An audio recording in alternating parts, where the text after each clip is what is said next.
Presiden Jokowi hari ini melanjutkan misi perdamaian ke Rusia untuk bertemu Presiden Rusia Vladimir Putin. Presiden tiba setelah 3 jam perjalanan udara dari Polandia. Sebelumnya, Presiden Jokowi turut melakukan kunjungan ke Ukraina dan bertemu Presiden Ukraina Volodymyr Zelensky di Istana Mariinsky, Kiev. Jokowi datang menggunakan kemeja putih dan sepatu olahraga hitam atau sneakers. Presiden Jokowi menyatakan kunjungan ke Ukraina sebagai misi perdamaian dan bentuk kepedulian Indonesia terhadap Ukraina. Saya lakukan sebagai manifestasi kepedulian Indonesia terhadap situasi di Ukraina.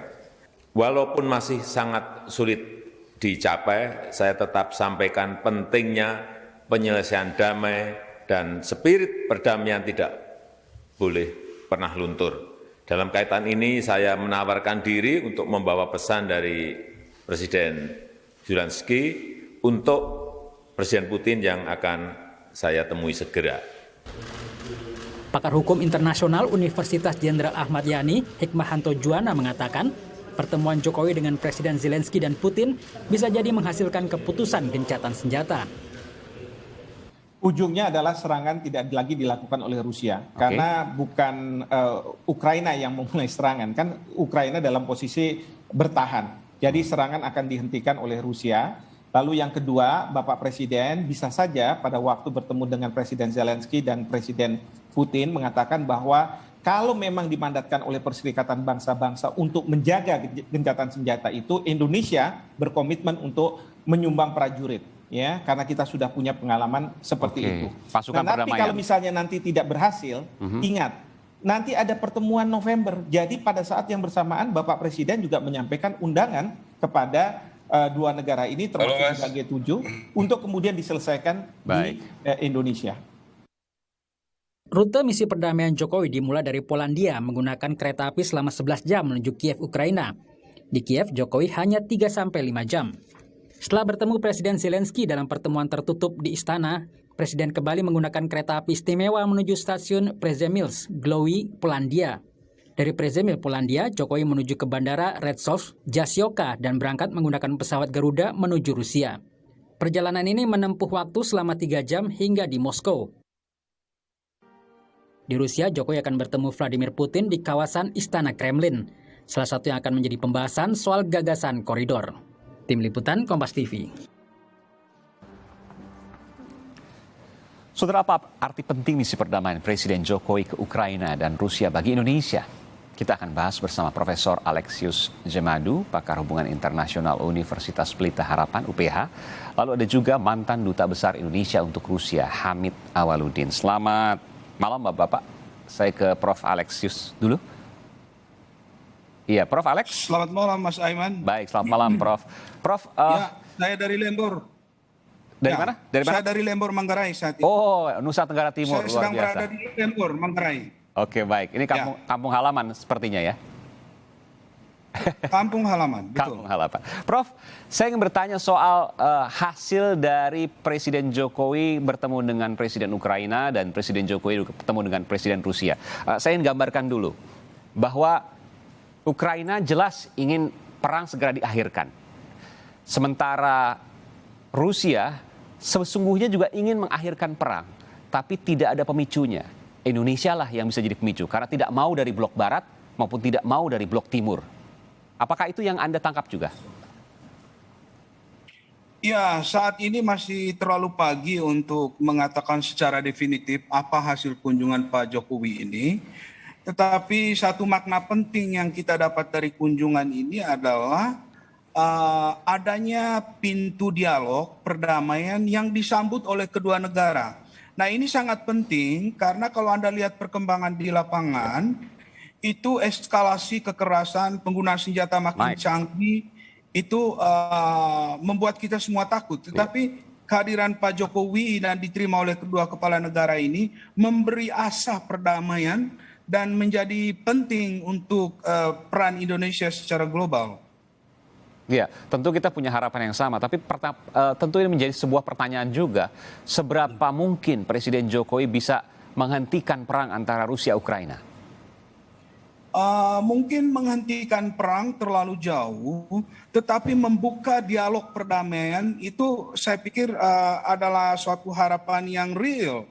Karena Presiden Jokowi sudah diberi Ya, Prof. Alexius. Prof. Alex. Kita masih coba untuk menghubungi kembali Profesor Alexius Jemadu, pakar hubungan internasional dari Universitas Pelita Harapan. Selamat malam, Prof. Alex. Iya, kami terus akan mencoba menghubungi Prof. Alexius Jemadu yang berada di Manggarai, Nusa Tenggara Timur saat ini di kampung halamannya. Nanti kami juga akan memperbaiki kembali bagaimana hubungan komunikasi kami dengan Prof. Alexius Jemadu. Kami juga masih mencoba untuk menunggu kehadiran dari mantan Duta Besar Republik Indonesia untuk Rusia, Hamid Awaludin, yang saya ingin tanyakan terkait dengan kondisi di Rusia saat ini yang ia tentu masih punya beberapa jaringan yang berada di Rusia saat ini terkait dengan kunjungan Presiden Joko Widodo dengan Presiden Vladimir Putin. Pak Alex, sudah kembali? Sudah jelas, Pak? Sudah. Baik. Pak Alex, jadi apa yang bisa dilakukan Presiden Jokowi setelah bertemu dengan Presiden Ukraina Volodymyr Zelensky dan sekarang kabarnya ini adalah puncak pertemuan nih saat ini dengan Presiden Rusia Vladimir Putin. Apa yang akan disampaikan? Ya, yang akan disampaikan itu adalah perlunya saat ini membuka dialog perdamaian atau gencatan senjata sambil kita menunggu apa reaksi dari Presiden Putin itu sendiri, sehingga kita melihat ada suatu harapan untuk perdamaian menuju ke KTT G20 di bulan November nanti. Oke. Ada sejumlah agenda yang disampaikan oleh Presiden Jokowi, diantaranya adalah KTT G20 dan juga soal energi serta pangan. Betul ya? Karena dampak perang dari Rusia-Ukraina ini yang paling terasa adalah energi dan pangan yang harganya semakin tinggi, inflasi juga semakin tinggi dan menyusahkan negara-negara berkembang seperti Indonesia. Betul Mas Aiman, itu adalah target jangka pendek, yaitu menekankan kepada kedua negara ini bahwa dampak ekonominya itu akan sangat besar bagi negara berkembang dan penghasilan rendah. Karena itu ada urgensi luar biasa untuk segera menghentikan perang ini sehingga dampak ekonominya itu bisa teratasi dan kita semua bisa keluar dari krisis pandemi ini. Baik, saya coba ke Pak Hamid Awaludin. Sudah bergabung Pak Hamid, mantan Duta Besar Republik Indonesia untuk Rusia. Halo. Iya, Pak Hamid dengan Aiman. Pak Hamid sehat selalu. Senang mendengar Aiman, suara. apa kabar, Man? Baik, sehat selalu Pak Hamid. Pak Hamid, saya yakin Pak Hamid tahu betul karakter Presiden Putin. Karena Presiden Putin kita tahu salah satu presiden yang duduk terlama di dunia. Iya. Potensi yang terlama. Potensi terlama, bahkan mungkin akan mencetak sejarah nanti ya. Kita tidak tahu juga. Karena Anda tahu kan, dia ubah konstitusi, masa kepresidenan dari 4 tahun menjadi 6 tahun. Betul. Dan konstitusi baru mengatakan bisa 4 kali lagi ke depan. Berarti 4 kali 6, 24. Luar biasa. Mudah-mudahan tidak terjadi di Indonesia. Kan Pak Presiden Jokowi juga sudah menolak ya. Tapi saya ingin tanya soal pertemuan antara Presiden Jokowi dengan Presiden Putin. Ya, betul. Ada banyak harapan Presiden Jokowi bisa bertemu dengan Presiden Putin. Terutama yang paling ditunggu adalah soal energi, pangan, dan juga G20. Ya. Apa yang bisa diharapkan dari Presiden Jokowi bertemu dengan Presiden Putin? Karena saya tahu bahwa Anda tahu karakter Presiden Putin. Begini, sudah benar pendekatannya, kalau ingin menghentikan perang, pendekatannya itu adalah ekonomi. Bukan pendekatan politik. Sudah benarlah caranya itu mengatakan, kalau perang ini berkelanjutan, dunia akan mengalami persoalan logistik, pangan, dan persoalan energi. Kalau kedua hal ini terjadi, maka seluruh dunia, termasuk Rusia dan Ukraina, kena dampak. Otomatis. Karena itu spill over. Ya. itu berkelanjutan kepada aspek lain. Ya. Jadi memang bisa terjadi krisis dunia di bidang ekonomi. Kalau kelamaan perangnya, kurang lebih gitu ya? Kalau kelamaan perang. Oke. Membuka pintu bagi Indonesia, Presiden Putin. Apa yang Anda cermati dari sini? Ya, yang saya cermati bahwa Presiden Putin tetap menganggap Indonesia itu adalah negara sahabat. Faktanya memang kita kan tidak pernah konflik dengan Rusia kan. Betul. Bahkan puncak anti komunis kita di Republik Indonesia, kita tidak pernah putus hubungan diplomatik dengan Uni Soviet. Itu pertanda bahwa dia memandang kita bukan sebagai negara musuh, tapi negara sahabat. Bolehkah saya kemudian mengatakan membuka pintu bagi Indonesia adalah, dan kan tahu tentu, Presiden Putin tahu, Presiden Jokowi mau mampir, mau sowan ke Presiden Putin, pasti terkait dengan perang Rusia-Ukraina. Ketika dibukakan pintu, artinya harapan itu jelas ada. Begini ya, tidak ada jaminan semua ini, tapi ada harapan. Oke. Ya, kita berasumsi saja bahwa Presiden Jokowi meyakinkan Presiden Putin untuk menghentikan perang dengan cara A, B, dan C. Nah, ini yang selalu saya tekankan. Saya mengharapkan dan membayangkan kunjungan Presiden Jokowi dengan misi mulia mendamaikan itu sudah lengkap dengan roadmap yang harus dilakukan kedua belah pihak sebagai kondisi penghentian perang. Itu yang saya bayangkan. Anda belajar dari Aceh waktu itu ya, Pak Hamid ya? Dari berbagai tempat perdamaian. Baik. Dan apakah Anda juga sudah mendengar bahwa roadmap itu sudah dibuat sesungguhnya? Tentu saja mungkin ada. Tentu saya tidak bisa menduga ya. Ya. Tentu saja mungkin ada. Tentu saja mungkin ada. Oleh Indonesia, artinya usulan itu harus disampaikan oleh Indonesia. Karena Indonesia yang sowan, Indonesia yang datang ke sana. Kalau memang Indonesia mau mengambil langkah menjadi mediator, harus lengkap. Kalau sekedar datang, meminta menghentikan, itu lain soal. Namanya himbauan. Oke. Tapi kalau mau berperan aktif sebagai mediator, persyaratannya Indonesia harus menyiapkan roadmap-nya. Substansi apa yang bakal didiskusikan. Persyaratannya bagaimana. Dan seterusnya dan sebagainya. Termasuk scheduling-nya. Kalau mau proaktif menjadi mediator. Oke. Pak Hamid, kan kita tahu Presiden Putin adalah intelijen sejati. Ya, betul. Ia tumbuh dari karir intelijen yang kemudian menjadi presiden dan lain sebagainya. Tentu ini menjadi sebuah kekuatan bagi Rusia ya ketika kemudian berhitung segala sesuatunya ala intelijen. Ketika ia menghentikan perang, belum tercapai situasinya, tapi kemudian ada G20, ada juga potensi krisis yang luar biasa di depan. Bagaimana ketika kita coba menyelami pemikiran Presiden Putin soal ini? Begini, Presiden Putin sekarang berada dalam puncak superioritinya melawan Ukraina. Di atas angin dia sekarang ya? Oh, di atas angin. Karena dia bombardir, ya, dan tidak ada bantuan militer konkret dari negara-negara yang tidak mendukung invasi Rusia. Jadi ada rasa superiority yang dipunyai. Kedua, secara faktual, Putin kan melihat bahwa negara-negara Eropa Barat, terutama Jerman, pasokan gasnya tergantung dari Rusia. Ya. Ya kan? Jadi bagaimana you bisa menyerang saya? Betul. Rame-rame mengeroyok saya. Saya punya senjata nih, gas. Saya punya minyak. Ya. Dan mempengaruhi harga pasar kan? Betul. Kalau harga minyak naik, maka negara-negara industri kan kena dampak. Ya Pak? Karena ongkos angkutan naik. Iya.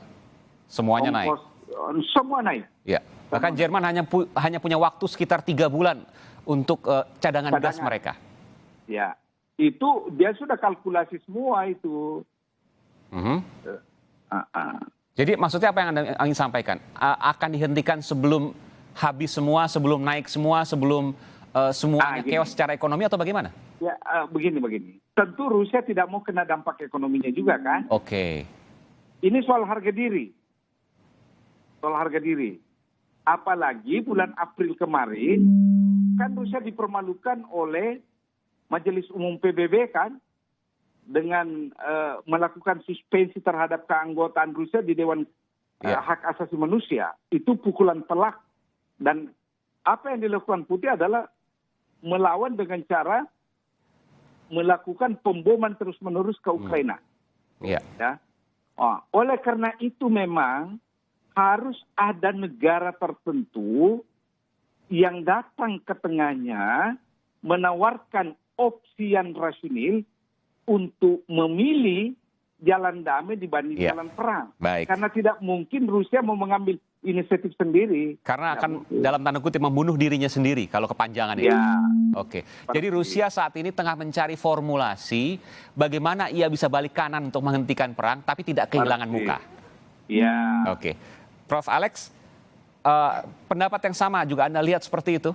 Bahwa Rusia kalau kita lihat di dalam negeri mereka juga tengah dihujat ya, tengah dikritik meskipun di Rusia tentu berbeda demokrasi dengan Indonesia, jauh lebih baik Indonesia. Bahwa ketika ada perang yang berkepanjangan maka semakin susah rakyat di Rusia. Ya, betul Mas Aiman. Saya setuju dengan Pak Hamid. Natur dari konflik ini adalah membutuhkan negara yang sama sekali bebas dengan kepentingan politik yang berkelindan di sana. Tidak bisa oleh Barat, tidak bisa oleh pihak Rusia dan kawan-kawan. Harus datang dari luar wilayah itu dan Indonesia mempunyai posisi yang unik untuk bisa dipercaya oleh kedua belah pihak, minimal untuk tetap mempertahankan asa perdamaian ya di tengah eskalasi konflik dan polarisasi yang makin solid antara kedua kubu ini. Jadi kehadiran Pak Jokowi ini menghadirkan momentum perdamaian ya dari titik ini menuju KTT November 2022. Dan peluangnya besar. Ya, saya pikir kalau Pak Jokowi bisa menciptakan gencatan senjata, ini harapan yang baik karena Indonesia bisa melanjutkan perjuangan ini minimal untuk wacana perdamaian itu menandingi eskalasi konflik yang ada di lapangan ya dengan senjata yang makin canggih dan polarisasi yang makin solid antara NATO dan Amerika dan maupun Rusia itu sendiri. Nah, karena itu kita mengharapkan hasil pertemuan dengan Putin ini bisa menjaga wacana perdamaian itu, karena itu satu-satunya alternatif yang kita harapkan saat ini. Iya. Tidak bisa dimulai oleh Barat, tidak bisa dimulai oleh pihak Rusia, harus ada sesuatu yang dari luar, dan itu posisi Indonesia itu penting di situ, dan Pak Jokowi bisa menjalankan misi perdamaian dan kiprah politik global Indonesia akan meningkat di situ. Tapi kita harus ingat juga bahwa ada dua wilayah yang selama ini kemudian diperebutkan oleh Rusia karena dianggap membelot dari Rusia meskipun bagian dari Ukraina. Tapi juga ada banyak simpatisan Rusia di sana, Luhan dan Donetsk. Kalau itu belum selesai, apakah perang bisa selesai? Ya, itu memang menjadi bagian dari kompleksitas permasalahan ini. Mungkin terlalu dini untuk membicarakan soal wilayah itu, Mas Aiman. Tetapi yang paling penting saat ini asa perdamaian itu harus dibukakan pintu dulu untuk dialog, untuk gencatan senjata. Nah, adapun persoalan-persoalan lain itu akan dibicarakan selanjutnya. Tapi setidaknya perdamaian itu harus diberi kesempatan, ya. Karena kita bersaing dengan kondisi di lapangan, kontingensi dari eskalasi kekerasan yang benar-benar tidak ada tujuannya selain saling membunuh dan saling menghancurkan. Betul, kita tentu sepakat akan itu. Meskipun juga Presiden Vladimir Putin dan pasukannya tentu juga berpikir dengan hal yang lain. Saya ingin terakhir ke Bung Hamid Awaludin. Pak Hamid, ya betul bahwa Rusia ingin segera menghentikan karena pertimbangan ekonomi, rakyat dan sebagainya. Meskipun ada hal yang mungkin bisa menghalau itu semua, yakni Luhan dan Donetsk yang kemudian dianggap masih belum aman untuk dilepaskan secara murni ketika gencatan senjata itu dilakukan oleh Rusia. Diulangi. Ada dua wilayah yang saat ini memang menjadi pusat konflik ya, Luhan dan Donetsk, dua provinsi itu di Ukraina yang kemudian dianggap Rusia membelot. Padahal itu memang merupakan Ukraina, meskipun ada banyak simpatisan warga Rusia di sana atau penduduk Ukraina di sana yang pro kepada Rusia. Dan itu ingin diambil oleh Rusia. Ketika kemudian Rusia belum berhasil mengambil itu, mungkinkah perdamaian itu terjadi? Itu sama sekali isu yang sangat sensitif. Ya. Dan disitulah kelihayan seorang Putin mengorkestrasi perang ini dengan cara meyakinkan rakyatnya bahwa penduduk Rusia yang ada di tempat-tempat tersebut itu sedang dianiaya oleh rejim Zelensky. Betul. Ya, itu. Jadi itu kelihayan seorang Putin saja mengeksplorasi dan mengeksploitasi isu orang Rusia yang ada di kedua tempat itu. Tapi menurut saya itu hanya cara Putin. Dia sadar bahwa itu tidak mungkin diambil alih oleh Rusia. Dia sadar itu. Hanya cara. Oke, jadi semacam alasan untuk perang begitu ya? Ya. Dan itu kemudian akan tetap, itu mungkin akan masih panjang persoalannya Luhan dan Donetsk itu. Panjang. Ingat ya, Putin kan membenarkan dirinya menginvasi Ukraina dengan alasan saya diundang masuk. Nah, Ya. Kedua negara itu yang mengundang masuk kan? Betul, betul. Untuk menjustifikasinya secara hukum. Seolah menjadi penyelamat begitu ya? Ya. Oke, Ah. baik. Dan ini masih isunya masih akan terus berkembang. Kalau agenda itu masih harus panjang Baik. dibicarakan. Jadi kalau kita bicara jalan damai permanen itu masih panjang, tapi bicara soal gencatan senjata dan arah roadmap untuk menuju perdamaian itu jelas. Harus jelas. Baik, baik. Terima kasih Bung Hamid Awaludin, mantan Duta Besar Republik Indonesia untuk Rusia, dan juga Profesor Alexius Jemadu, pakar hubungan internasional dari Universitas Pelita Harapan. Terima kasih Bapak-Bapak, selamat malam, sehat selalu.